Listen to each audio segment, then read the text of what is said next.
गलद्दानगण्डं मिलद्भृङ्गखण्डं चलच्चारुशुण्डं जगत्त्राणशौण्डं लसद्दन्तकाण्डं विपद्भङ्गचण्डं शिवप्रेमपिण्डं भजे वक्रतुण्डम्।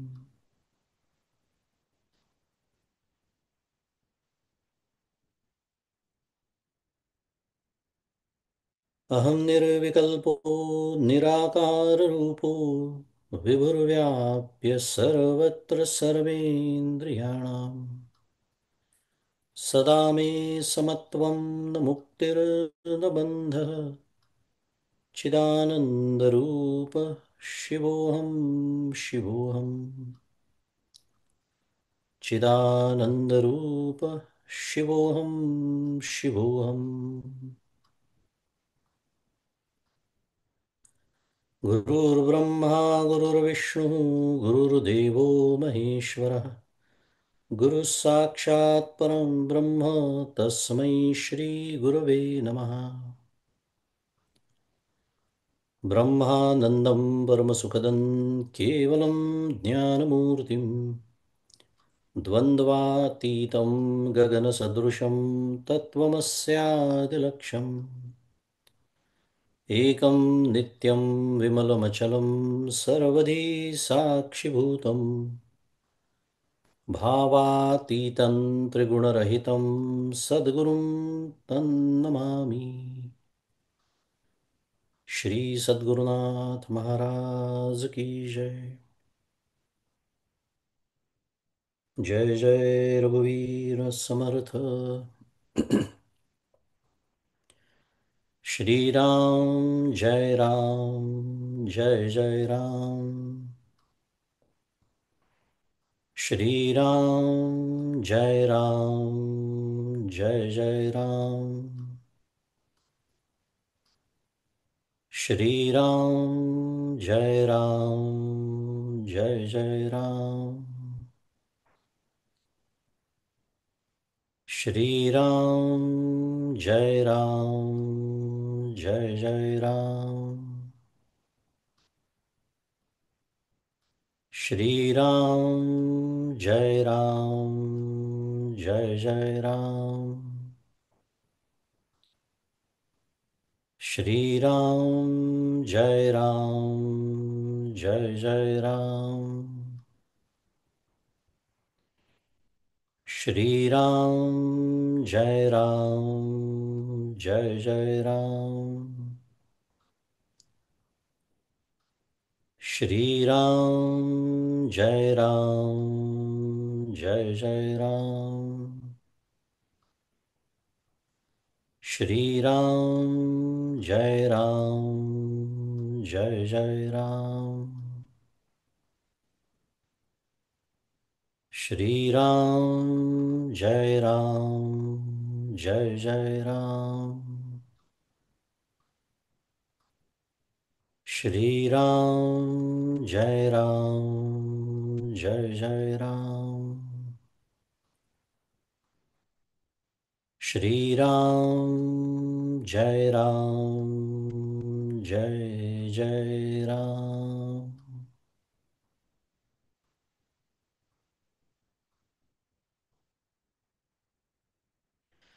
प्रभु श्री रामचंद्र भगवान की जय।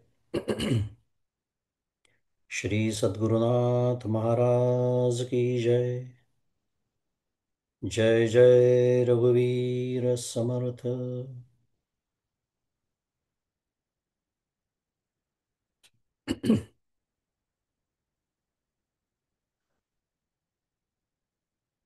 श्रीमदाद्य शंकराचार्य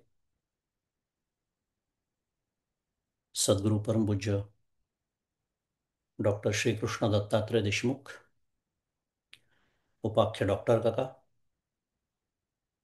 परम पूज्य मंदाताई या सर्वांच्या चरणी शिरसाष्टांग वंदन करतो। तुम्ही श्रोते जगदीश मूर्ती तेथे माझी व्युत्पत्ती किती, बुद्धिहीन अल्पमती सलगी करीतो श्रीराम। तुम्हा सर्वांना सप्रेम अभिवादन।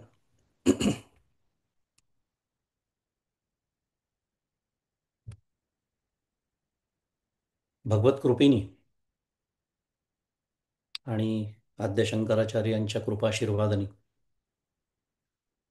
विवेक चूडामणी या ग्रंथाचा आपला अभ्यास सुरू आहे. श्लोक क्रमांक 446 पर्यंत आचार्यांनी आपल्याला जीवनमुक्ताची लक्षणं याचं सविस्तर मार्गदर्शन केलं, वर्णन केलं. छान. आपण त्याचा आपल्या वेळेच्या मर्यादेत जेवढा शक्य आहे तेवढा तपशीलवार अभ्यास केला. कारण पुन्हा एकदा स्मरण, ती जीवनमुक्ताची जी लक्षणं आहेत ती माझ्यासाठी साधक म्हणून काय आहे, साधन आहेत या दृष्टीने. आता या लक्षणांचा उदय झाल्यानंतर त्या जीवनमुक्ताचं उर्वरित देहजीवन कसं असतं, प्रारब्धाची भूमिका त्याच्यामध्ये काय असते, इत्यादी गोष्टींचं विवेचन करणारा श्लोकांचा जो गट आहे तो 447 पासून ते 465 पर्यंत हा श्लोकांचा एक गट आचार्यांनी आपल्यासमोर ठेवला आहे. आणि जीवनमुक्ताची लक्षणं सांगून झाली, जीवन मुक्ती म्हणजे काय हे समजून सांगून झालं. एक जाता जाता अजून एक गोष्ट याच्यातून आपल्याला हेही लक्षात येतं की शास्त्राचा, संतांचा, आचार्यांचा, विशेषतः या ठिकाणी विवेक चूडामणीचा विषय सुरू आहे. अपेक्षा काय आहे, याच्यातून काय शिकायला मिळतं की कधीतरी साधना पूर्ण झाली पाहिजे. जीवनमुक्ती ज्याला म्हणतात ती प्राप्त झाली पाहिजे. तो जीवनमुक्तीचा जो आनंद आहे, ज्याचं वर्णन तुकाराम महाराज आनंदाचे डोही आनंद तरंग असं करतात, तो मलाही प्राप्त झाला पाहिजे. कशासाठी बोलतो हे सगळं? कुठेतरी नकळत आपल्या मनामध्ये, कारण आपण साधना काळात असतो, साधक असतो, प्रयत्न करत असतो, कुठेतरी एक नकळत असा विचार अंतःकरणात शिरून जातो की जणू काही जीवनाच्या शेवटच्या दिवसापर्यंत साधना करायची. करावी लागेल एखाद वेळेस, भाग वेगळा आहे, पण ध्येय ते नसावं. हे याच्यातनं शिकायचं आहे आपल्याला. ध्येय ते नसावं. आणि यातनं अजून एक गोष्ट शिकता येते, ती अशी की काय एक आपलं काळकाम वेगाचं गणित ज्याला म्हणतात, की आत्ता माझं वय काय आहे, उर्वरित जीवन माहिती नाही, पण आपण एक अंदाज करू शकतो. एक शुद्ध मराठीत पॉझिटिव्ह थिंकिंग त्याला म्हणतात. 80-100 काय जे काय ज्याला जे धरायचं असेल ते. मुद्दा एवढाच होता की विचार आवडणार नाही तुम्हाला, पण आवडेल तेच बोलावं असा परमार्थात नियम नाही आहे. जे शाश्वत हिताचं आहे ते बोलावं असा नियम आहे. त्यामुळे आपण जर गणित मांडलं आपल्या जीवनाचं, तर शुद्ध मराठीत पुन्हा it hits you really hard. म्हणजे कसं, आत्ता माझं वय काय आहे, का आपण समजा कल्पना करू 50 वर्ष वय आहे. जीवन माहिती नाही, पण मी जसं मगाशी म्हणालो, कल्पना करू 80 वर्षाचं जीवन आहे. उरले किती? 30 वर्ष. आपल्याला वाटतं 30 वर्ष, पण 30 वर्ष म्हणजे 30 वर्ष गुणीला 365 दिवस. बरोबर आहे ना? गणित काही चुकलं नाही ना? तिथे मोठे मोठे गणितज्ञ आहेत म्हणून मी विचारलं. करा, तुम्हीच गणित करा. 365 गुणीला 30. कशासाठी हे बोलतोय म्हणून मी सुरुवातीला बोललो, कदाचित आवडणार नाही हे ऐकायला, पण हे वास्तव आहे की माझ्या जीवनात किती दिवस उरले आहेत.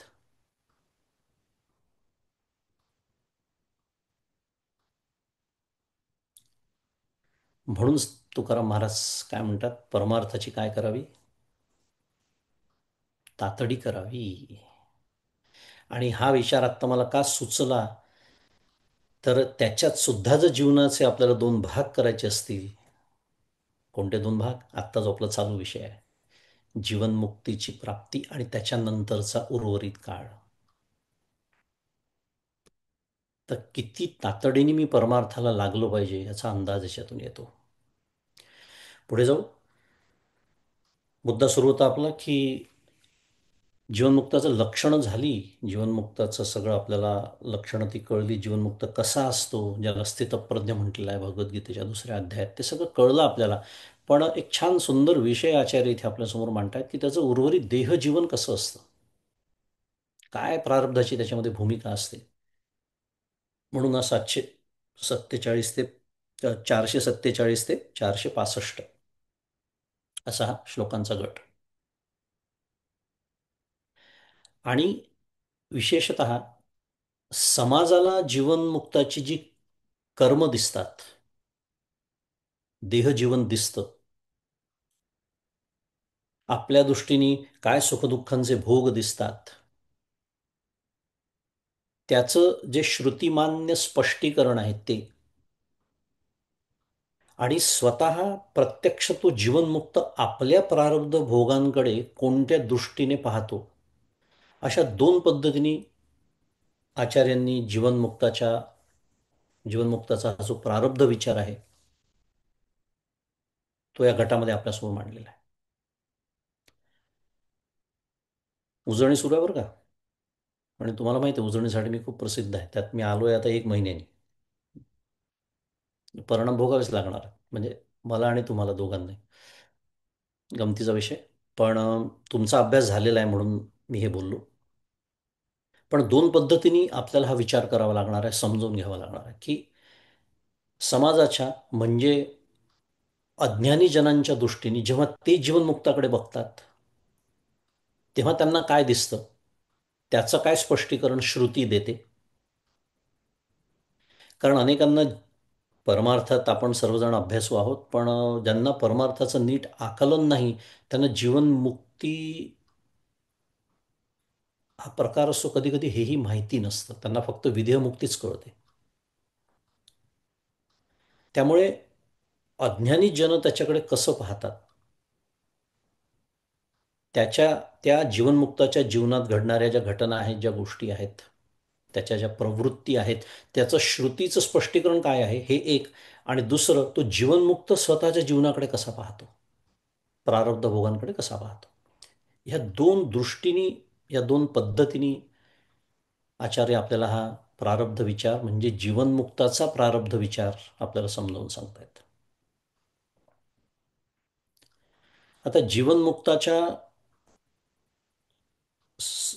संचित कर्माचा विचार जर केला, म्हणजे आपण शुद्ध मराठी क्वांटिटी शब्द जर वापरला, की सगळ्यात जास्त असलेलं कर्म कोणतं आहे तर ते संचित कर्म आहे. कारण अर्थातच अनेक जन्मांमध्ये कोट्यावधी केलेली ती कर्म संचित कर्म, त्या जीवनमुक्ताची जी संचित कर्म आहे त्याला आचार्य स्वप्नाचा दृष्टांत देतात. अभ्यास झालेला आहे, मी मगाशीच म्हणाल उजळणी आहे, की ज्याप्रमाणे जाग आल्यावर स्वप्नातील कर्म लयाला जातात. हा आपल्या अनुभवाचा विषय आहे, त्यामुळे आपला अनुभव जमेशी धरून गाठीशी धरूनच समजावून सांगणं चाललेला विषय. स्वप्नामध्ये अनेक प्रकारची कर्म मी करतो, अनेक विषय मी बघतो. कल्पना करा, छान सकाळची वेळ अशी कल्पना करायला हरकत नाही. काय जे काय प्रत्येकाची पहाट त्याची व्याख्या वेगळी असते. कोणासाठी दुपारचे 12 ही पण पहाट असते, कोणासाठी पहाटेचे 5 ही पहाट असते. पण मुद्दा आपण कल्पना करू, गाढ झोप लागली आहे, स्वप्न सुरू आहे आणि अचानक गजर वाजला. अनुभव येतो बऱ्याच वेळेला आपल्याला, आपण गजर लावून झोपतो, ऑफिसचं काम असतं वगैरे. छान स्वप्न सुरू असतं काहीतरी, कधी छान असेल कधी वाईट असेल जे काय असेल, पण स्वप्न सुरू असतं आणि जाग येते त्या गजर वाजल्यामुळे. आठवतं पण स्वप्न आपल्याला, कधी कधी वाईटही वाटतं, कशाला गजर लावलं, छान स्वप्न झालेलं होतं, काहीतरी छान दृश्य आपण बघत होतो इत्यादी, छान अनुभव काही सुरू होता. पण ज्या क्षणी जाग येते त्या क्षणी काय होतं, ती स्वप्नातली सर्व कर्म, सर्व गोष्टी लयाला जातात. त्याप्रमाणे जीवब्रह्मैक्य ज्ञान प्राप्त झालं असता म्हणजे ज्ञानाची जाग आली असता अनेक जन्मामध्ये संपादित केलेले म्हणजे ज्ञानपूर्व असं त्याला म्हणावं लागेल, कारण ज्ञान या जन्मात झालं. हे कर्म तर करून ठेवलेली आहेत आधीच्या अनेक जन्मांमध्ये, म्हणून त्याला ज्ञानपूर्व असं म्हणावं लागेल. ही ज्ञानपूर्व अनेक जन्मात संपादित केलेली जी संचित कर्म आहे ती सर्व लयाला जातात. कशाप्रमाणे? हे स्वप्न जाग आल्यानंतर जसे स्वप्नातली कर्म आणि सर्व गोष्टी लयाला जातात त्याप्रमाणे आचार्यांनी दृष्टांत दिलेला आहे. ज्ञानाग्नी सर्व कर्माणी भस्मसात कुरुते. भगवद्गीता, चौथा अध्याय. ज्ञानाग्नी सर्व कर्माणी भस्मसात कुरुते. आता हे जे सर्व कर्माणी शब्द आहे ना, याच्यावर भाष्य करताना आचार्य प्रतिपादन करतात की या जन्मातील ज्ञानप्राप्तीपूर्वीचं कर्म महत्वाचा विषय आहे. चालू जन्मातले ज्ञानप्राप्ती होण्याच्या आधीचं कर्म, ज्ञानोत्पत्ते हे प्राक कृतानी असं आचार्य म्हणतात. त्याच्यानंतर ज्ञानप्राप्तीनंतरचं कर्म. खूप सुंदर विषयात वेळ नाही आपल्याला, पण हे बारकावे टिपत जायचं आहे. याचा अर्थ ज्ञानप्राप्तीनंतर कर्म संभवतं असं आचार्यानं सुचवायचं आहे. ज्ञानप्राप्तीनंतरचं कर्म ज्ञान सहभाविनी असा शब्द वापरला आचार्यांनी. ज्ञानासह केलेलं कर्म म्हणजे ज्ञानप्राप्तीनंतरचं कर्म. आणि तसंच पूर्वजन्मातील अजून फलसन्मुख न झालेलं संचित कर्म.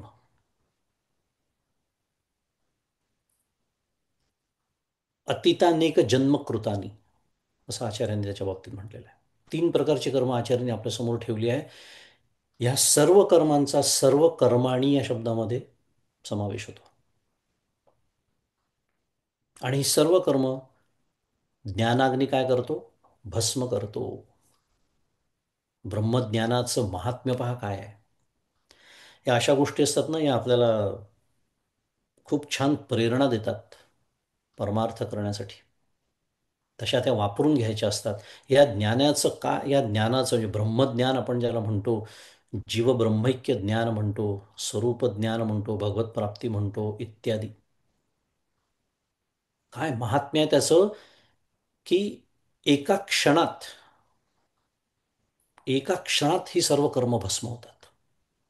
Not over the period of time वगैरे, एका क्षणात शास्त्र सांगत आहे. त्यामुळे त्याच्यासारखं शुद्ध आणि पवित्र करणारी दुसरी कुठली गोष्ट नाही या जगामध्ये. नाही ज्ञानेन सदृशम पवित्रमिह विद्यते. नाही ज्ञानेन सदृशम पवित्रमिह विद्यते. 4थ्या अध्यायात भगवंत बोलतात. आणि नुसतं तेवढंच नाही, 9व्या अध्यायामध्ये सुद्धा पुन्हा एकदा अर्जुनाला जेव्हा ब्रह्मज्ञानाची विशेषण भगवंत सांगतात, तेव्हा राजविद्या राजगुह्यम पवित्रम इदम उत्तमम. पुढे ते प्रत्यक्षावगमम धर्म्यम सुसुखम करतुम अव्ययम ते सोडून देऊ. पण राजविद्या आहे, राजगुह्य आहे हे सांगताना पुन्हा एकदा काय म्हणतात आहे भगवंत? पवित्रम इदम उत्तमम. पवित्र का म्हटलं? ह्याच्यासाठी म्हटलं. काय त्याचं महात्म्य आहे. ब्रह्मज्ञान ज्या क्षणी प्राप्त होतं त्या क्षणी ही सर्व, एका क्षणामध्ये ही सर्व कर्म भस्मसात होतात. ही ताकद आहे त्याची, ही त्याचं सामर्थ्य आहे, हे त्याचं महात्म्य आहे. आणि त्या ज्ञानासारखंच आपल्याला म्हणजे त्या जीवनमुक्ताला तो शुद्ध करतो, पवित्र करतो.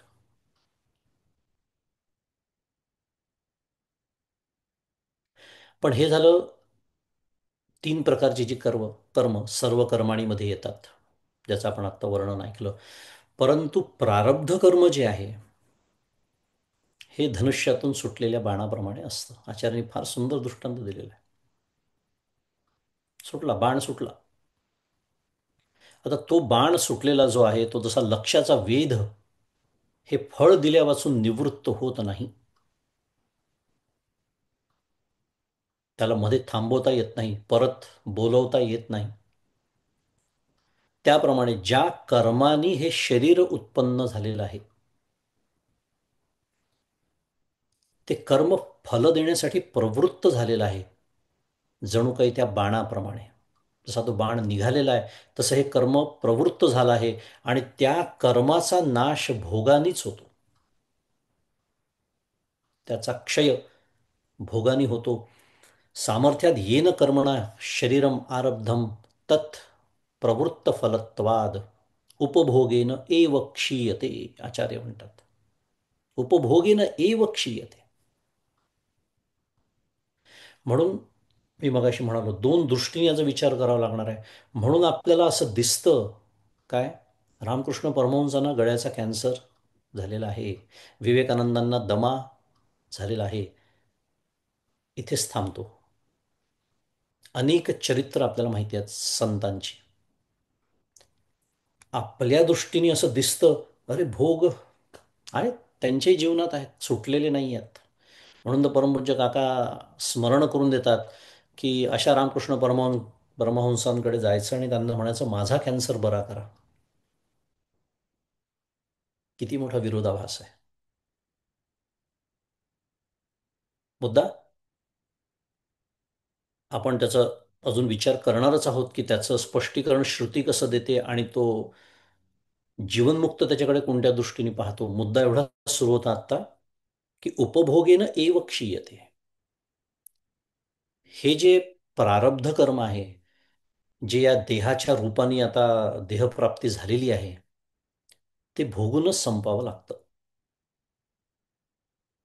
आणि म्हणून आपल्याला असं दिसतं संत महंतांच्या ज्ञान्यांच्या जीवनमुक्तांच्या चरित्रामध्ये की लौकिक पातळीवर बोलायचं झालं तर सुखदुःखाचे भोग तिथेही आहेत. ते ते स्वीकारतात का नाही हा वेगळा विषय आहे. पण स्थूल पातळीवर जर आपण बघायला गेलो तर ते भोग तिथे असतात. आणि दुसरा दृष्टिकोन मगाशी मी जसं म्हणालो आचार्य म्हणतात तो जीवनमुक्ताचा स्वतःचा विचारच जर आपण केला, जीवनमुक्त स्वतः त्या प्रारब्ध भोगांकडे कसा पाहतो, तर तो जीवनमुक्त सदा सर्व काळ ब्रह्मनिष्ठ असल्याने त्याच्या प्रती त्या प्रारब्ध कर्माचाही बाध झालेला असतो.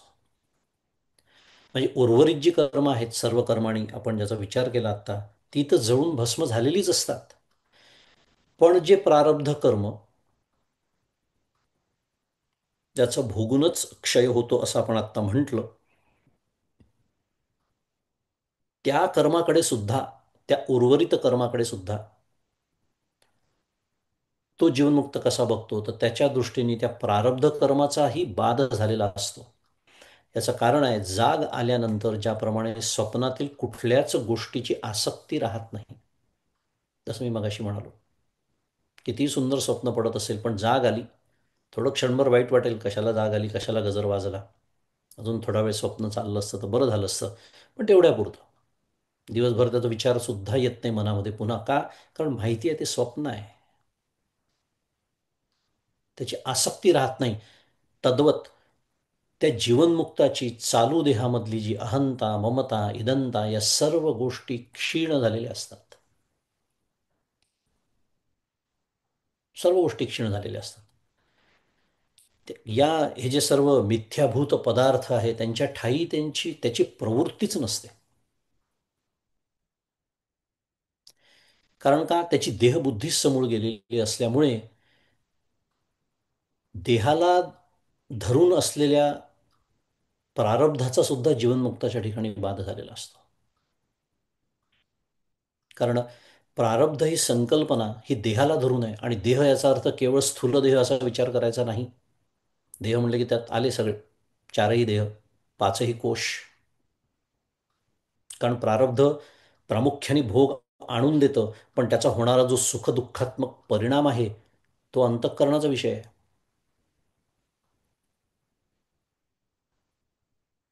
पण त्याची देहबुद्धीच समोर गेलेली असल्यामुळे त्या देहाला धरून, म्हणून मी म्हणालो प्रारब्ध देहाला धरून असतं नेहमी. ते आणून देणार आहे. प्रारब्धाचं बंधन आपल्यावरती जे आहे, प्रारब्ध बलवत्तर आहे असं म्हणतात. ते भोग देण्यासाठी बलवत्तर आहे. पण स्वीकारायचं का नाही स्वीकारायचं याचं क्रियमाण कर्म स्वातंत्र्य मनुष्याला दिलेलं आहे, फक्त मनुष्य योनीमध्ये आहे. तम विद्या दुःख संयोग वियोगम योग संज्ञितम. म्हणून तर भगवद्गीता सांगते, मी त्या सुखदुःखाशी संयोग करून घेतो आणि सुखदुःखी होतो. अशी जबरदस्ती नाही आहे प्रारब्धाची माझ्यावरती. पण मला हे समजत नाही, कारण मी अज्ञानी आहे, आसक्त आहे. पण जीवनमुक्ताच्या ठिकाणी त्या देहाचा बाध झाल्यामुळे आपोआपच प्रारब्धाचाही बाध झालेला असतो. तिथे प्रारब्धाच्या सत्यत्वाची कल्पनाच नाही. एक कबीर महाराजांची गोष्ट आपण ऐकली पण असेल. कबीर महाराजांना एकदा कुत्रा चावला होता. कुत्रा चावल्यामुळे त्यांच्या पिंडीतून रक्त यायला लागलं. त्यांना भानच नाही, कारण देहभानावर कुठे, ब्रह्मनिष्ठ. लोकांनी लक्षात आणून दिलं, हो कबीर महाराज, कुत्रा चावला आहे, रक्त येत आहे. काय प्रसिद्ध उत्तर दिलं त्यांनी? कुत्ता जाने और चमडी जाने. कुत्ता जाने और चमडी जाने म्हणजे हे काय असं ड्रॅमेटायझेशन करण्यासाठी दिलेलं उत्तर नाही आहे. ते त्या ब्रह्मनिष्ठ भावनेमध्ये असताना देहाचं काय होतंय याचं कोण कौतुक विचारणार, कोण कौतुक पाहणार? हे कशासाठी सांगितलं? हे जीवनमुक्ताच्या जीवनामध्ये कसं होतं. आता कुत्रा चावला हे विचार केला समजा, आपल्या दृष्टीने, अज्ञानाच्या दृष्टीने, प्रारब्धच आहे की नाही हो? प्रारब्धच आहे. प्रारब्धात कुत्रा चावणं होतं म्हणूनच चावलं की नाही? पण त्याच घटनेकडे ते कसं पाहतात हे सांगण्यासाठी ही कथा आहे. कुत्ता जाने और चमडी जाने. माझा काय संबंध आहे त्याची? मुद्दा दोन पद्धतीने याच्याकडे बघावं लागतं, की प्रारब्ध ही संकल्पना, ते सगळे कर्मांचे प्रकार, पण तो जीवनमुक्त त्याच्याकडे कसा पाहतो. आणि या गटातील श्लोक क्रमांक 462 पर्यंत आपला अभ्यास मागील सत्रामध्ये पूर्ण झाला होता. आपण त्याच्या पुढचा श्लोक घेऊया. श्लोक क्रमांक 463. मला वाटतं या उजळणीमुळे छान विषय प्रवेशाला आपल्याला मदतही होईल, कारण तोच विषय सुरू आहे. मी जसं म्हणालो, गट अजून तोच सुरू आहे. जीवनमुक्ताच्या प्रारब्धाचा विषय अजून सुरू आहे. त्यातला 463 क्रमांकाचा श्लोक आहे, शरीरस्यापि प्रारब्धकल्पना भ्रांतिरेव हि अध्यस्तस्य कुतः मसत्तस्य कुतो जनिः अजातस्य कुतो नाशः प्रारब्धमसतः कुतः. 3 चरण आहेत या श्लोकामध्ये. त्याचा पदच्छेद आहे की शरीरस्य अपि प्रारब्ध कल्पना भ्रांती एव हि अध्यस्तस्य कुतः सत्वम असत्तस्य कुतः जनिः अजातस्य कुतः नाशः प्रारब्धम असतः कुतः. असे प्रश्न उपस्थित केलेले आचार्यांनी आपल्यासमोर. अर्थ दिलाय त्यांनी विद्वानाच्या. विद्वान म्हणजे जीवनमुक्त, ज्ञानी, स्थितप्रज्ञ इत्यादी. त्या विद्वानाच्या शरीराची प्रारब्ध कल्पना देखील, विद्वानाचे शरीर हे प्रारब्ध कर्माचे फळ आहे, ही कल्पना सुद्धा, म्हणजे इथे स्वल्पविराम पाहिजे, शरीराची प्रारब्ध कल्पना देखील, त्यानंतर शरीर प्रारब्ध कर्माचे फळ आहे ही कल्पना सुद्धा भ्रमच आहे. कारण शरीर अध्यस्त आहे असा निश्चय असता त्याला, म्हणजे त्या जीवनमुक्ताला, किंवा चुकलं, त्या शरीराला सत्ता कुठून येणार, त्या असत्य शरीराला जन्म कुठून होणार, आणि जन्मलेच नाही त्याचा नाश कुठून होणार. म्हणून जे नाहीच त्या विद्वानाच्या शरीराला प्रारब्ध कुठून असणार. आणि विद्वानाला शरीर आहे किंवा प्रारब्ध आहे ही केवळ अज्ञानी लोकांची कल्पना आहे. थोडक्यात खाली दिलाय, विद्वानाला शरीरच नाही म्हणून त्याच्या ठिकाणी प्रारब्ध कल्पनाच नाही. जन्मलेच नाही त्याचा नाश कुठून होणार. न मे मृत्युशंका न मे जातिभेद, पिता नैव मे नैव माता न जन्म, न बंधुर्न मित्रन गुरुर्नैव शिष्य, चिदानंद रूप शिवोहम शिवोहम. न मे मृत्युशंका, फार सुंदर आचार्यांनी वर्णन केलंय तिथे. मृत्यूची शंका सुद्धा नाही. का? कारण मी जन्मालाच आलेलो नाही. असं तो जीवनमुक्त म्हणतो. मी मात्र माझा शुद्ध मराठीत बड्डे सेलिब्रेट करत असतो. तो नाही केला तर प्रचंड राग येतो मला. कोणी संदेश पाठवला नाही व्हॉट्सॲपवर हॅपी बड्डे शुद्ध मराठीत, शुभेच्छा पाठवल्या नाही. पण नागपंचमीच्या शुभेच्छा पाठवल्या काल, पण माझ्या वाढदिवसाच्या नाही पाठवल्या म्हणजे रामकृष्ण हरे. मुद्दा, मी जन्माला आलेलो आहे हे माझं इतकं घट्ट मत आहे की त्याच्यामुळे मला मृत्यूची भीती वाटते. पण या जीवनमुक्ताचं वर्णन आचार्य इथे करतात आहे की त्याच्या शरीराची प्रारब्ध कल्पना किंवा शरीर हे प्रारब्ध कर्माचं फळ आहे, हे सर्व मुळात जर शरीरच अध्यस्त आहे, या सर्व कल्पना ज्या आहेत, प्रारब्ध म्हणा, संचित म्हणा, इत्यादी इत्यादी, या सर्वाचं जे काय म्हणूया अधिष्ठान, जो हा देह, तोच मुळात अध्यस्त असल्यामुळे, तो असत्य असल्यामुळे, त्याला जन्मच नसल्यामुळे त्याला नाश असू शकत नाही. मग प्रारब्ध कुठून असणार? त्या विद्वानाला शरीर आहे किंवा प्रारब्ध आहे ही केवळ काय म्हटलंय, अज्ञानी लोकांची कल्पना म्हटलेलं आहे. अज्ञानी लोकांची कल्पना. मगाशी आपण बोलत होतो त्यातला हा कोणता दृष्टिकोन सुरू आहे? ज्या दृष्टीने अज्ञानी, अविवेकी लोक त्या जीवनमुक्ताच्या जीवनाकडे बघतात आहेत. म्हणून मी मगाशी उल्लेख केला की रामकृष्ण परमहंसांना गळ्याचा कॅन्सर जरी झालेला असला तरी त्यांनी ते व्यथित नाही. माझ्या स्थूल दृष्टीला दिसतंय त्यांच्या देहाला काय झालंय, त्यांना डॉक्टरकडे जावं लागतं, त्यांना ऑपरेशन करावं लागतं, गोळ्या घ्याव्या लागतात, त्यांनाही माझ्यासारखं 2 वेळा जेवायला लागतं. काय आहे, शरीर आणि प्रारब्ध यांचं इतकं घट्ट नातं आहे की खरं समजुतीच्या दृष्टीने ते एकच आहे हे समजलं तरी हरकत नाही. आणि आचार्य या श्लोकात असं म्हणतात आहेत की जीवनमुक्ताला प्रारब्धरूप शरीर आहे ही केवळ अज्ञानी लोकांची कल्पना आहे. डोळ्याला दिसतंय शरीर मान्य आहे, पण हे प्रारब्धरूप शरीर त्याला आहे. म्हणजे जसं मी समजतो हा देह म्हणजे मी.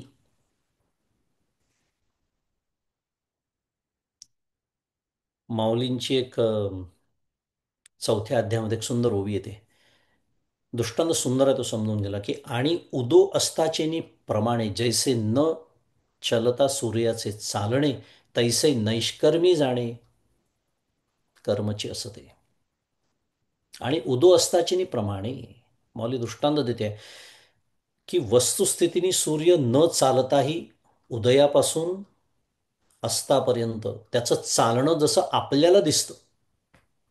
विषय काय सुरू आहे? आपल्याला दिसतं अधोरेखित. त्याप्रमाणे या आत्म्याच्या किंवा ब्रह्मनिष्ठाच्या नैष्कर्म्यामध्ये देहेंद्रियांची कर्म म्हणजे प्रारब्ध असतं. त्या अज्ञानाला काय दिसतं? कर्म, देह, प्रारब्ध इत्यादी सर्व दिसतं आणि नुसतं दिसत नाही, ते सत्य वाटतं. तर जीवनमुक्ताला, ब्रह्मनिष्ठाला ते नैष्कर्म्यासारखं असतं. त्या सूर्यासारखं असतं जो स्वतः एक तिळभरी सरकत नाही कुठून कुठे, पण अज्ञानाच्या दृष्टीला सकाळपासून संध्याकाळपर्यंत त्याचं अखंड चालणं सुरू असतं. आणि नंतर अशी एक वेळ येते की तेव्हा तो नसतो सुद्धा, असंही तो अज्ञानी म्हणतो. त्यालाच अंधार असं म्हणतात. अज्ञानाला अंधार आणि सूर्याला अंधार म्हणजे काय हे माहिती नाही. मग हा जो ब्रह्मनिष्ठ आहे त्याला प्रारब्ध म्हणजे काय हे माहिती नाही, देह म्हणजे काय हे माहिती नाही असं म्हटलं, त्याच्या दृष्टीने हा विचार सुरू आहे. त्यामुळे देह आणि देहसंबंधी प्रारब्ध म्हणूया, इथे वर्णन केल्याप्रमाणे जन्म आहे त्या शरीराला, देहाला मृत्यू आहे, हे सर्व त्या ज्ञानाला मृगजळाप्रमाणे अध्यस्त.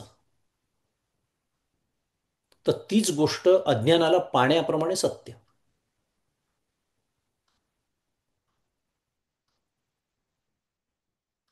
माझी नेहमीची आवडती ओवी मी सांगत असतो, ते देह झोळ ऐसे मानुनी ठेले आपण पे आपणची होऊनी, जैसे मठ गगना भरुनी गगनची, असे माऊली वर्णन करते.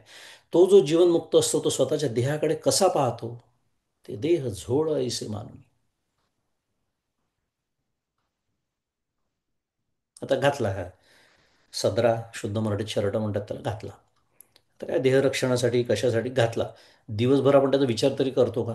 काय घातलाय, काळा आहे, पांढरा आहे, कोणतं डिझाईन आहे? झोळ आहे फक्त एक. तिचं काम ती करते.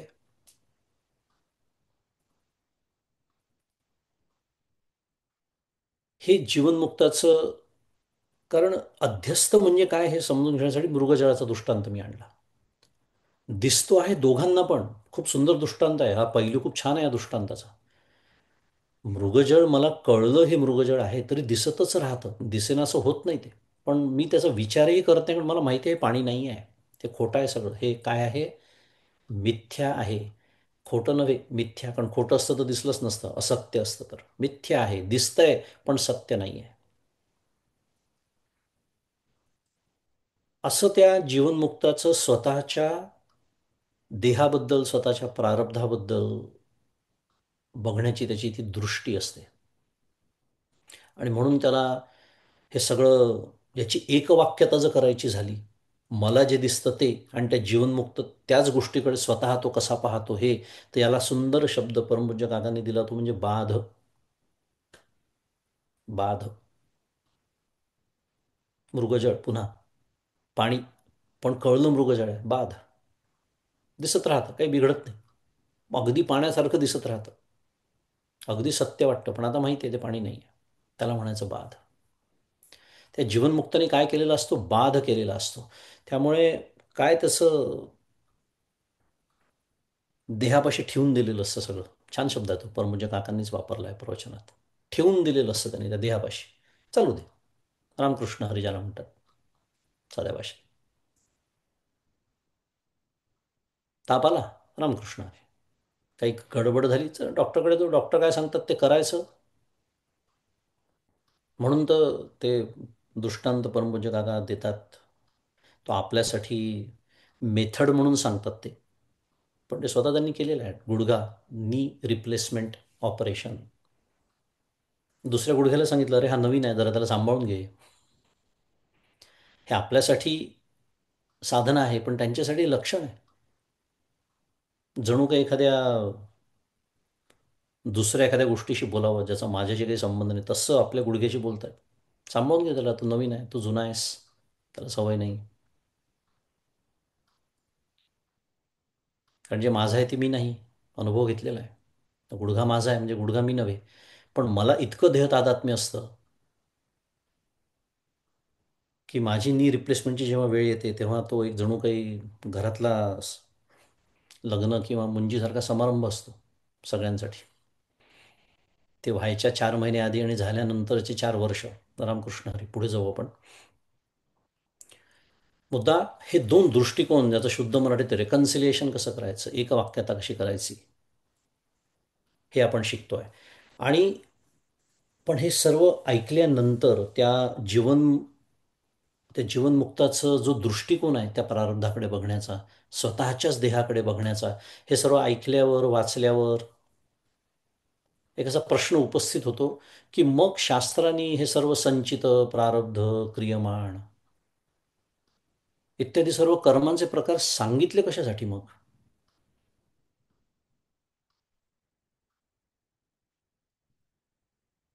हा प्रश्न निर्माण होतो. मग कशासाठी सांगितले? कारण जीवनमुक्ताच्या दृष्टीने ते अध्यस्त आहे, ते सत्य नाही. तर मग शास्त्रांनी सांगितलं कशासाठी, त्याचं उत्तर देण्यासाठी. म्हणून पुढचा श्लोक आपल्यासमोर आहे, 464. आणि इथे या ग्रंथामध्ये दोन्ही श्लोकांचा गट केलेला आहे, 464 आणि 465. तो वाचूया आपण. ज्ञानेना ज्ञानकार्यस्य समूलस्य लयो यदि तिष्ठत्ययं कथं देह इति शंकावतो जडान् समाधातुं बाह्यदृष्ट्या प्रारब्धं वदति श्रुतिः न तु देहादि सत्यत्व बोधनाय विपश्चिताम. असा हा 464 आणि 465 एकत्र केला, कारण एकच विषय आहे म्हणून. ज्ञानेन अज्ञानकार्यस्य समूलस्य लयः यदि तिष्ठति अयं कथं देहः इति शङ्कावतः जडान्. पदच्छेद वास्तव. समाधातुं बाह्यदृष्ट्या प्रारब्धं वदति श्रुतिः न तु देहादिसत्यत्वबोधनाय विपश्चिताम्. न तु देहादिसत्यत्वबोधनाय. प्रारब्धं वदति श्रुतिः, पण न तु देहादिसत्यत्वबोधनाय हा मुख्य विषय. अर्थ वाचूया. जर अधिष्ठान ब्रह्मात्मैक्य ज्ञानाने अज्ञानरूप कारणासह अज्ञान कार्याचा जो दृश्य प्रपंचाचा लय झाला, म्हणजे समूळ गेला, तो कामू सर्वथा जाय, अशी ती अवस्था. ते देहभाव, तै देहभाव नासती,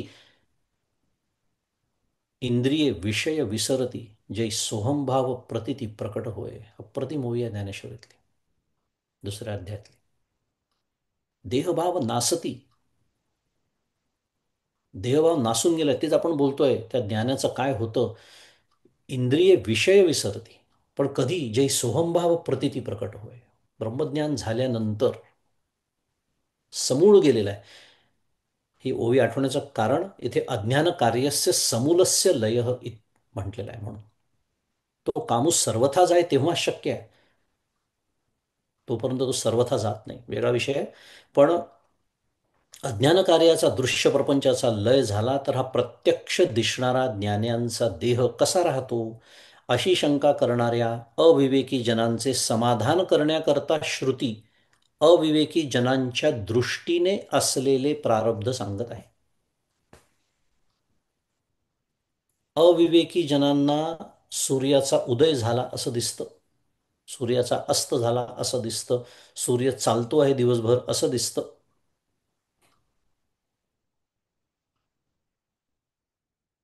त्यांना जर एकदम सांगितलं सूर्य नाही हालत जागेवरून, पृथ्वी फिरते,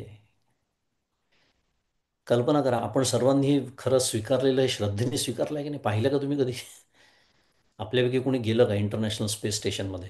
तिथून दिसतंय बा, दोन्ही गोष्टी अशा दुरून बघता येतात आहे, पृथ्वी फिरते आहे. श्रद्धाच आहे की नाही? बघितलं का आपण? मुद्दा अविवेकी जनांची दृष्टी ती आहे, आणि त्या जनांच्या दृष्टीने असलेलं प्रारब्ध सांगत आहे कोण? श्रुती. आणि आत्मज्ञान संपन्न विद्वानांचा देह, प्रारब्ध इत्यादी संघात जो आहे तो सत्य आहे असा बोध करण्याकरता श्रुती हे सांगत नाही. त्याच्या पुढे म्हणतात आहे, अज्ञानांची समजूत करण्याकरता श्रुतीने बाह्यदृष्टीने प्रारब्ध आहे असे म्हटले आहे. हे जसं मगाशी म्हणाल, प्रारब्ध, संचित, क्रियमाण, हे सगळं जी मांडणी केलेली आहे श्रुतीने, जर हे सत्यच नाही आहे, अध्यस्त आहे, कशासाठी सांगितलं? तर ते सांगतात आहे, अविवेकी जनांच्या दृष्टीने असलेले प्रारब्ध श्रुती सांगते आहे, ते सत्य आहे हे सांगण्याचा उद्देश इथे नाही. कारण ज्ञानाची जाग न आलेले अज्ञानी जीवांचे जे संसाररूपी स्वप्न सुरू आहे, काय आहे? थोडंसं आपल्याला, आपण अभ्यास करतो स्वतःला, म्हणजे मी माझ्याबद्दल बोलतो, मी स्वतःला खूप शहाणा समजतो. मला असं वाटतं मला हे सर्व ग्रंथ कळतात, पण मी हे विसरून जातो की मी स्वप्नात असून ज्याला जाग आलेली आहे त्याचा अनुभव कसा असेल याच्याबद्दल प्रश्न विचारतो. अंदाज करायला हरकत नाही, शास्त्र जे सांगतं त्याचा अभ्यास करायला हरकत नाही, त्याच्यावर श्रद्धा तर ठेवावीच लागते. पण एक, काय म्हणूया, बुद्धीची आपली एक मर्यादा आपल्याला स्वीकारावीच लागते, कारण मी अजून स्वप्नच बघतोय.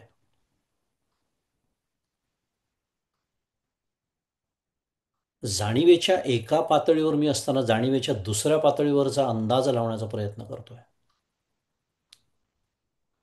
त्यामुळे ज्ञानाची जाग ज्याला आलेली नाही असे अज्ञानी जीव ज्यांचं संसाररूपी स्वप्न सुरू आहे, मी जसं म्हणालो, आणि तशा अज्ञानी संख्येने बहु,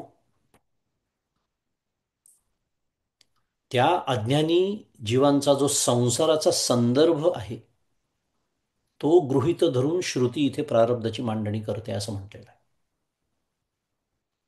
मी स्वप्न बघतोय, स्वप्नामध्ये काही मला एखाद्या विशिष्ट गोष्टी बघतोय, काही अनुभव घेतोय, त्याचा संदर्भ मला सुरू आहे, त्याच्याबद्दल प्रश्न विचारतोय.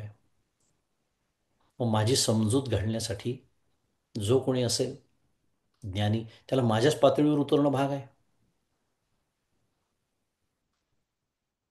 कारण माझा दृढ निश्चय आहे की सूर्य उगवतोय पूर्वेला आणि मावळतोय पश्चिमेला म्हणून, चालतोय दिवसभर. आणि नुसता निश्चय म्हणजे बघतोय मी रोज डोळ्यांनी, मला दिसतंय प्रत्यक्ष प्रमाण. हा संसारी मला डोळ्यांनी दिसतोय रोज, प्रत्यक्ष प्रमाणाचा विषय आहे म्हणून तर सत्य वाटतोय.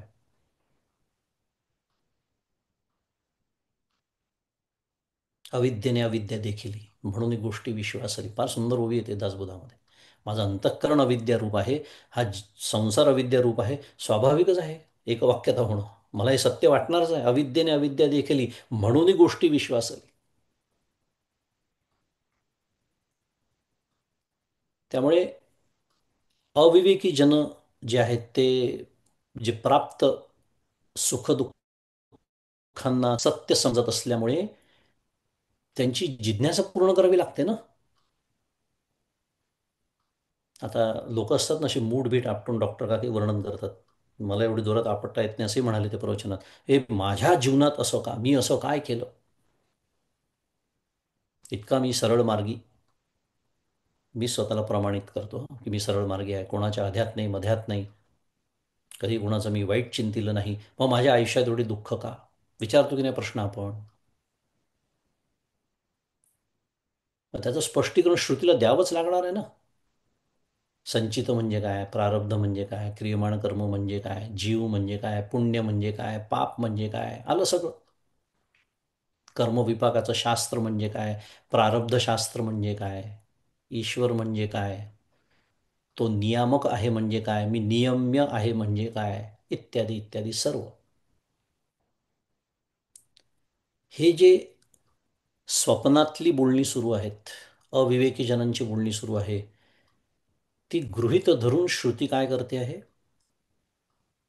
स्पष्टीकरण देते आहे. हे सत्य आहे हे सांगण्यासाठी नव्हे, या अर्थाने समर्थ काय म्हणतात, आधी मिथ्या उभारावे मग ते ओळखून सांडावे, पुढे सत्य ते स्वभावे अंतरी बाणे. दासबोध. आधी मिथ्या उभारावे. कारण काय, ही अज्ञानी जनांची जी जिज्ञासा आहे, जिचं आपण आत्ता वर्णन केलं, माझ्याच जीवनात असं का, मी असं काय केलं या जन्मामध्ये, किंवा माझ्याच असं नाही, इतरही आपल्याला दिसतं अनेक जीव दुःख भोगत असतात. येतो प्रश्न मनामध्ये, असं काय केलं या जीवांनी या जन्मामध्ये की त्यांना इतकी दुःख भोगावी लागत. शुद्ध मराठीत, if you have a myopic view you won't get answers to this questions. Myopic view म्हणजे काय, एका जन्माचा विचार केला तर या प्रश्नांची उत्तर मिळणार नाही आहे, म्हणून तर आज आधुनिक विज्ञान त्यांची उत्तर देऊ शकत नाही. हा स्वतःजून एक वेगळा विषय. मुद्दा, हे जे जागृती नावाचं स्वप्न आपलं सुरू आहे आणि त्याच्यात पडणारे मला हे जे प्रश्न आहे, ही जी अज्ञानी जनांची असलेली जिज्ञासा आहे, त्यांच्या ठिकाणी असलेल्या सर्व भ्रांतींची सत्यता आहे. जगत सत्यत्व भ्रांती, कर्तृत्व भोक्तृत्व भ्रांती, देह सत्यत्व भ्रांती इत्यादी, हे सगळं ओळखून मिथ्या वस्तूसह सत्य समोर ठेवते आहे श्रुती. म्हणून तर आचार्य मी मगाशी म्हणालो की दोन्ही दृष्टीने सांगतात आहेत. जीवनमुक्ताच्या दृष्टीने प्रारब्ध कसं आणि अज्ञानाच्या दृष्टीने प्रारब्ध कसं, आणि मिथ्या गोष्टीचा बाध झाल्यावर सत्याचा बुद्धीत सहजच निश्चय होतो, पुढे सत्य ते स्वभावे अंतरी बाण. थोडक्यामध्ये त्यामुळे जोपर्यंत स्वप्नावस्था सुरू आहे, स्वप्नावस्था चालू आहे, तोपर्यंत स्वप्नस्थ पदार्थ आपल्याला सत्यच भासणार आहेत. ते सत्यच. आणि मी जसं मगाशी म्हणालो, जाणीवेची ही पातळी गृहीत धरूनच श्रुतीला बोलावं लागतं, स्पष्टीकरण द्यावं लागतं, की जेणेकरून अज्ञान्यांचं समाधान होईल. पण श्रुतीचं तात्पर्य त्याचं सत्यत्व सांगण्यात नव्हे, तर मिथ्यात्व सांगण्यातच आहे. आणि हे ज्याला ज्ञानाची जाग आलेली आहे त्यालाच कळू शकतं, त्यालाच कळू शकतं. आणि या जन्मामध्ये जर मला ज्ञानाची जाग आली नाही, तर तर माझ्यासाठी कर्मविभागाचं शास्त्र सत्यच म्हटलं पाहिजे. कारण त्या आधीच्या पूर्वकर्मांमुळे पुन्हा जन्म होणारच आहे. कारण इथे जन्म सत्य मानला जातो आहे, त्यामुळे मृत्यूसुद्धा सत्य होतो. माया मानली की ईश्वर सत्य होतो, इत्यादी. मुद्दा, ज्ञानाची जाग आल्यावरच ते कळू शकतं. कारण काय, तो जो ज्ञानी आहे, तो जो जीवनमुक्त आहे, ज्याचं वर्णन आचार्य इथे करतात आहे, तो मनुष्यासारखा तरी आवडे, परी मनुष्यत्व तया न घडे माऊली म्हणते. सुंदर ओवी आहे.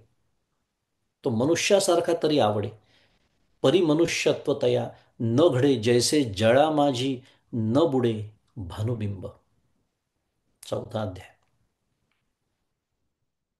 म्हणजे हा जो जीवनमुक्त असतो, तो बाह्यदृष्टीने मनुष्यासारखाच दिसतो. मगाशी मी वर्णन केलं, डॉक्टरकडे जावं लागतं, गोळ्या घ्याव्या लागतात, ऑपरेशन होतं, 2 वेळा जेवावं लागतं, झोपावं लागतं, अनेक पद्धतीची कर्म करतानाही तो दिसतो. मगाशी वर्णन केलं आपण त्या कर्माचं. बाह्यदृष्टीने मनुष्यासारखा दिसतो, परंतु तो सामान्य मनुष्यपणा जो आहे तो त्याच्या ठिकाणी संभवत नाही. आणि सामान्य मनुष्यपणा याचा अर्थ इथे देह तादात्म्य असा आहे. दिसत माझ्यासारखा जरी असला तरी अत्यंत मूलभूत फरक आहे. कोणता? मी स्वतःला देह समजतोय, प्रचंड देह तादात्म्य आहे, आणि त्याच्यानंतर देह तादात्म्यामुळे येणारी पुढची सगळी घसरगुंडी ती तर आहेच. पण मूळ अज्ञान, मी देह आहे, आणि त्याच्या ठिकाणी समूळ ते अज्ञान गेलेलं आहे. त्यामुळे दिसत जरी असला मनुष्यासारखा, सामान्य मनुष्यासारखा, तरी ते सामान्य मनुष्य पण तिथे संभवत नाही. तिथे देह तादात्म्य नाही. कारण तो ब्रह्मरूप झालेला आहे, तो ब्रह्मनिष्ठ झालेला आहे, तो जीवनमुक्त झालेला आहे. आणि माऊली इथे फार सुंदर दृष्टांत देते, कशाप्रमाणे, जैसे जळा माझी न बुडे भानुबिंब, की पाण्यात सूर्याचं प्रतिबिंब दिसतं. पुन्हा अज्ञानाला काय वाटतं, अरे सूर्य बुडाला पाण्यामध्ये, सूर्य बुडाला. का?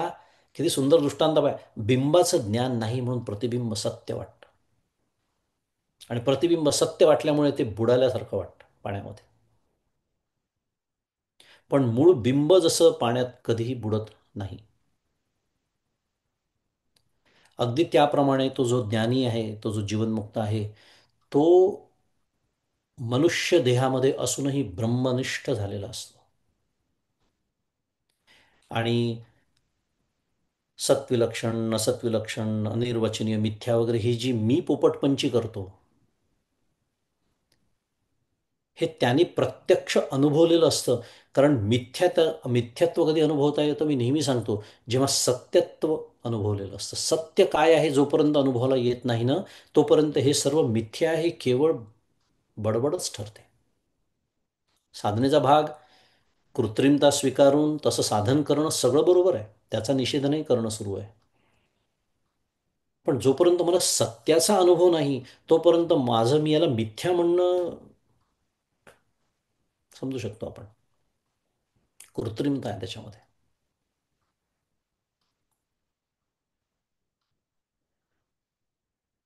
त्यामुळे हा जो जीवनमुक्त असतो, मनुष्य देहातच आहे, दिसायला त्याची सगळी कर्म माझ्यासारखी सुरू आहे, पण अगदी मूलभूत फरक आहे. माझ्या ठिकाणी सत्यत्व आहे, त्याच्या ठिकाणी मिथ्यत्व आहे. देहधर्म देहाप्रमाणे सुरू राहतील. प्रारब्ध, त्याचे त्याचे भोग आपल्या दृष्टीने आपल्याला जे दिसतात ते आणून देत राहील, पण त्याचा तो कधीच स्वीकार करत नाही.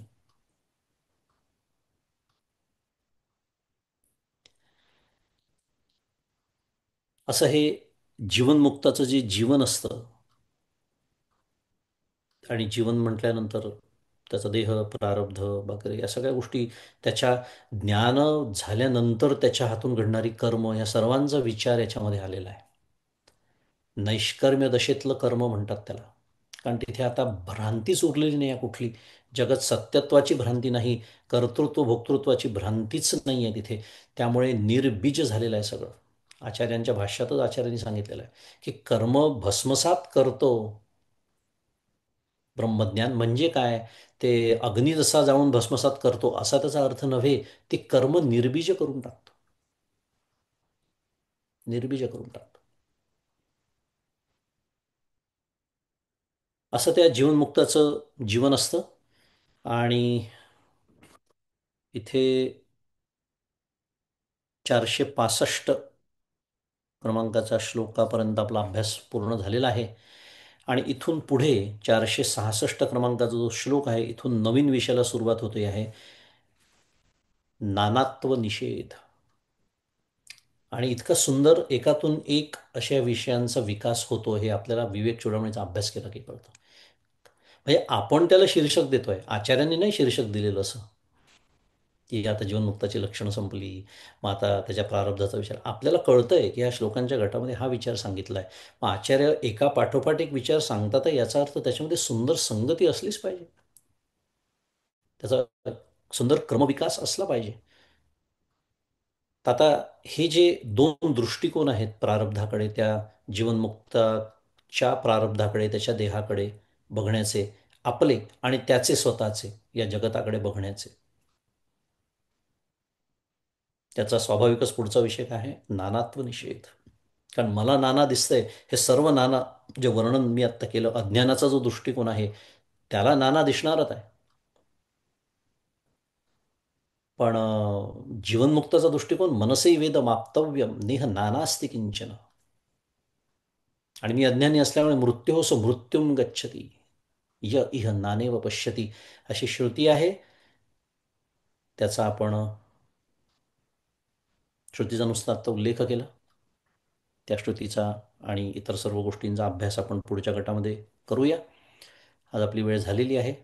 आजचे चिंतन आचार्यांच्या चरणी, सद्गुरूंच्या चरणी अर्पण करू आणि आज थांबू. श्री सद्गुरुनाथ महाराज की जय. जय जय रघुवीर समर्थ.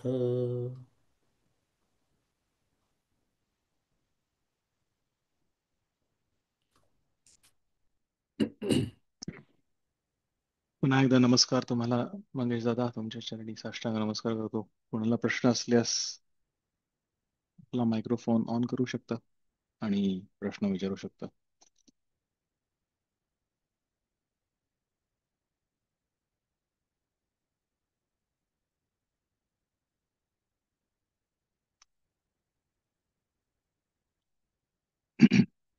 लोकांना प्रश्न सुचत आहेत तोपर्यंत एक मला स्पष्टीकरण म्हणजे व्याख्या हवी होती कर्म या शब्दाची. त्याच्यात इच्छा किंवा प्रारब्ध म्हणजे एक्झॅक्टली त्याच्या कर्म नष्ट होतं किंवा कर्म, त्याचा अर्थ काय म्हणायचा? म्हणजे कर्म या शब्दाने काय काय अभिप्रेत असतं? मगाशी आपण जसं म्हणालो की कर्म नष्ट होतं, याचा अर्थ ते निर्बीज होतं असा अर्थ आहे. हम्म. आणि निर्बीज होतं म्हणजे तरी नेमकं काय होतं? तर ते फलं देण्यास समर्थ राहत नाही. कारण कर्म फलं हम्म. कधी देऊ शकतं? जेव्हा मला हे जग सत्य वाटत असतं, हा देह सत्य वाटतो, मी स्वतःला करता समजतो, तेव्हाच तर मी भोगता होतो की नाही. हम्म. आता कल्पना कर, हे सगळं अध्यस्तच झालं म्हटल्यानंतर त्या कर्माची फलं देण्याची ताकदच संपून जाते. म्हणजे ते निर्बीज होतं. त्याला ताटवा फुटत नाही फलाचा. अच्छा. हम्म. आणि डिस्चार्ज हेच, झाल्यासारखं. हां, आणि हेच त्या जीवनमुक्ताचं जे उर्वरित जीवनातलं कर्म असतं त्याचं हम्म. स्पष्टीकरण आहे. त्याला नैष्कर्म्य दशेतलं कर्म म्हणतात. की कर्म तर घडत आहे, हम्म. हम्म. बरोबर. पण ते निर्बीज घडत आहे. कारण त्याला ताटवाच नाही आहे, कुठला कशाचा फुटणारच नाही आहे, फलाचा ताटवा नाही त्याला.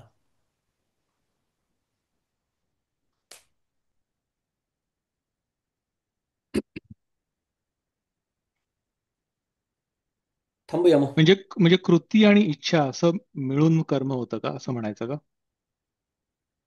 कारण की तिथे इच्छा काही नसते, निरीच्छ असतं, निरीच्छ मानस हां, अशा बरोबर. अर्थाने. हम्म. कारण एक परमपूज्य मंदातींचं छान वाक्य आहे. प्रारब्ध ढकलत असतं आपल्याला. हम्म. माझी समस्या आहे, मी ओढतो. तो जो जीवनमुक्त आहे ना, तो जेवढं हम्म. प्रारब्ध ढकलतंय तेवढंच काय चाललंय देहाबरोबर, मी मागाशी जसं म्हणालो. हम्म. देहाचे सगळे त्याच्यावर तो काकांचा शब्द आहे सुंदर, ठेवून देतो तो. ते सगळे धर्म देहापाशी ठेवून देतो. छान. म्हणजे अगदी हे जे कार्य घडतं की नाही, संतांकडून, सद्गुरूंकडून, हे सुद्धा ती ईश्वराची योजना म्हणजेच प्रारब्धाचा भाग म्हणून घडत असतं. हम्म. म्हणून कार्य करणाऱ्यांनी जर अजून ज्ञान व्हायचं असेल, तर हे नेहमीसाठी लक्षात ठेवावं, की जेवढं माझ्या प्रारब्धात आहे, जे ईश्वराच्या योजनेत आहे, जेवढं आणि तेवढंच जेव्हा तेव्हाच. म्हणजे मी करतो म्हणूनही ते होणार नाही आहे आणि मी नाही करत म्हणूनही ते होणार नाही आहे. त्याला जीवनमुक्ताचं प्रारब्धच म्हणतात. लोकसंग्रह ज्ञानेश्वरीतला शब्द आहे त्याला. छान. म्हणजे एका अर्थाने निष्काम कर्म जे म्हणलंय त्याच्याने चित्तशुद्धी होते. अं, ती चित्तशुद्धी होते याच अर्थाने की हळूहळू इच्छा संपते त्या निष्काम कर्म करण्याच्या साधनेमुळे, असं म्हणता येईल का? चित्तशुद्धी नाही, चित्तशुद्धी हा विचार आपल्यासाठी आहे. हम्म. कारण कर्माचा हो, सिद्धांत आपल्यासाठीच विचारतोय. हो. हा, हम्म. बरोबर आहे. हम्म. कर्माचा हम्म. सिद्धांत आहे, कारण कर्म फल दिल्याशिवाय कधीच निवृत्त होत नाही. त्यामुळे ते कर्म जर मी निष्काम केलं असेल तर ते मला चित्तशुद्धी हे फळ देतं. पण फलं देतच. हम्म. असं काम हम्म. केलं असेल तर रामकृष्ण आहे, माहितीच आहे सगळं. हम्म. आपल्यासाठी म्हणजे माझ्यासाठी म्हणतोय. पण ज्याच्यासाठी अध्यस्त हे झालेलं आहे सगळं, हम्म. त्याची कल्पना करू हम्म. शकतो तो. या जिथे प्रारब्ध, देह हे सगळं आपण शिकलो आज, या सगळ्या गोष्टींना आपल्या साध्या भाषेत अर्थच राहत नाही त्या जीवनमुक्ताच्या दृष्टीने. होय. म्हणून परमपूज्य काकांना भेटायला गेलं. कधीतरी तो ऐकलं का, मी 50-60 ग्रंथ लिहिले, असं एक वाक्य कधीतरी काकांच्या मुखातून आलं. उलट काका गमतीने म्हणतात, ते ग्रंथ वाचताना हे मीच लिहिलंय का असं मला वाटतं म्हणतात. जर तुला माहिती असेल तर. होय, होय, होय. काका कधी कधी स्वतःचे प्रवचन ऐकतात तेव्हा असे गमतीशीर हो. दृष्टीने ऐकत असतात. होय. ठीक आहे, ठीक आहे. काही प्रश्न नसतील तर मग थांबू आपण. थांबूया.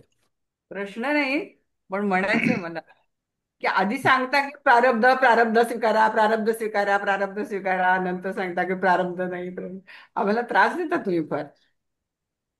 प्रारब्ध नाही असं म्हटलेलंच नाही आहे. नाही म्हणजे सहज. आता जग सत्य वाटतंय का नाही, होय. करता हे वाटतंय की नाही, बस संपला विषय. त्यामुळे काय आहे, पी एच डीचं विवेक चूडामणी वेगळं आणि 10वीचं वेगळं, असे दोन वेगळे ग्रंथ नाहीत ना. एका हम्म. ग्रंथात सगळं काही त्याच्यामुळे.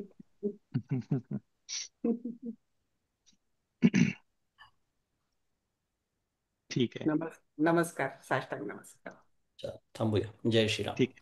जय तुम्हाला श्री. पुन्हा एकदा साष्टांग नमस्कार. पूज्य ज्योत्स्नाताई दिसत आहेत, त्यांनाही साष्टांग नमस्कार करतो आणि शेवटचा श्लोक घेतो. भावी पूर्ण कृपा गुरु मजवरी, प्रार्थित भावे तुला, वारी सर्व अरिष्ट नेऊनिलया, संमोह जो वाढला, अज्ञानांध जनांचे मुक्त करुणी, शांती पदी बैसवी, विनती हीच असे न मागत तुझे, भक्ती तुझी ही हवी. श्री सद्गुरुनाथ महाराज की जय. जय श्रीराम.